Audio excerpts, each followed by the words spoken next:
Alright guys, welcome back. This is part 2 on growing massive bell pepper. Right now we have a series going on with bell pepper, and what I want to do, I want to show you the guide of growing massive bell pepper tree. So this is the third day, and what you see I come and do on the third day, I come and I soften the soil around the root. This is the third day. This is very important, guys. This is very important.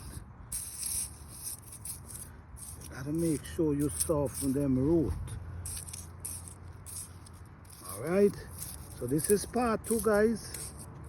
This is part 2 on the guide to growing massive bell pepper tree. Thank you guys for watching. Hope you enjoy. Peace.